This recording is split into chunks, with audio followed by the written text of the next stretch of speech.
नमस्कार साथियों, स्वागत है आप सबका आर्यवर्त क्लासेस में। हम यहाँ पढ़ रहे हैं क्लास 10th के बोर्ड एग्जाम के लिए। आज चैप्टर हमारा 5 अर्थमेटिक प्रोग्रेशन मतलब एपी। बहुत इंपॉर्टेंट चैप्टर है, सबसे ज़्यादा नंबर का आता है इस चैप्टर में से। तो आज जो क्वेश्चन लेके आया हूँ मैं वो है CBSE बोर्ड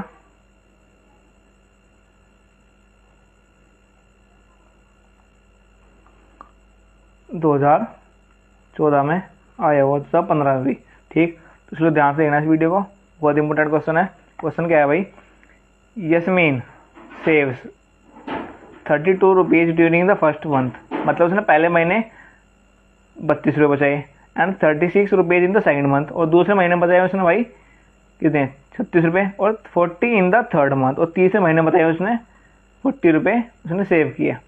अब अगर if she continues to save this money this manner, अगर वो इसी तरीके से रोज़ हर महीने पैसे बचाती रही तो उसके आखिरी में जब कितने महीनों में जाकर उसके पैसे 2000 रुपये हो जाएंगे, मतलब 2000 रुपीज़ तो हो जाएंगे।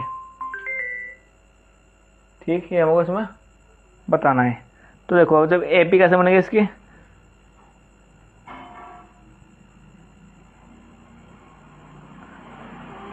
As per statement of the question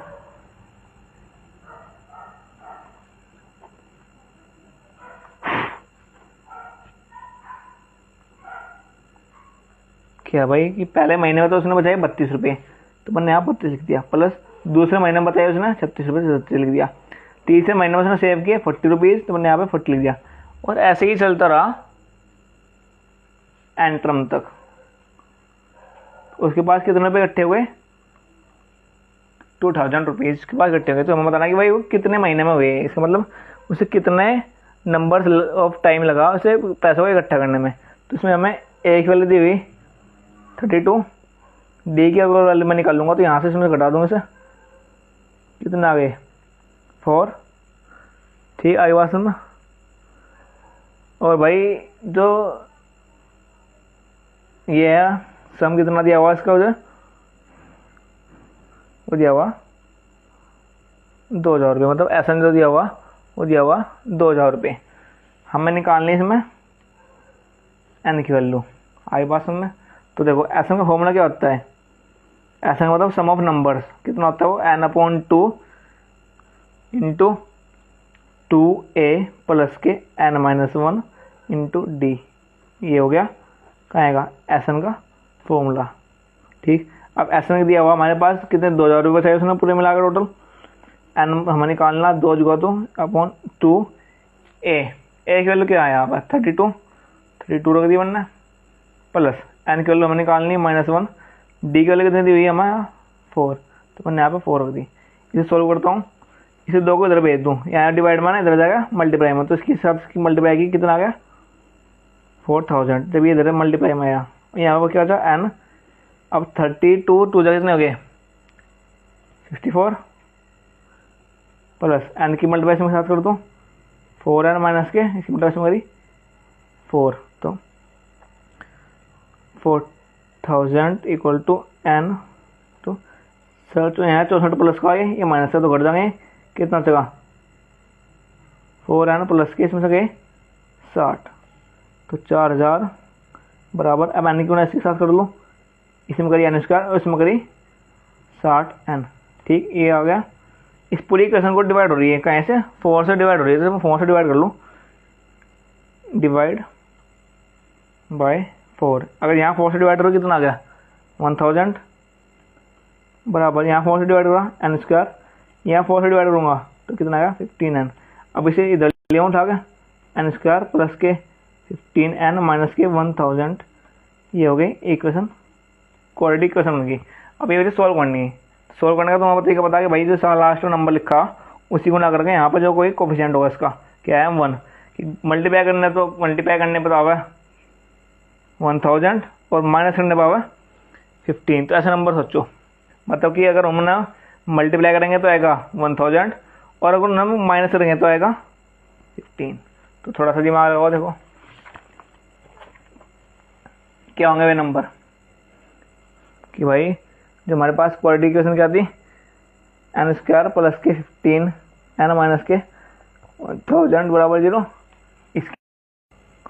तो चलिए देखते हैं इसके फैक्टर क्या होंगे। अब क्या ये लिखा हुआ N square plus 15n minus के 1000 इक्वल टू 0।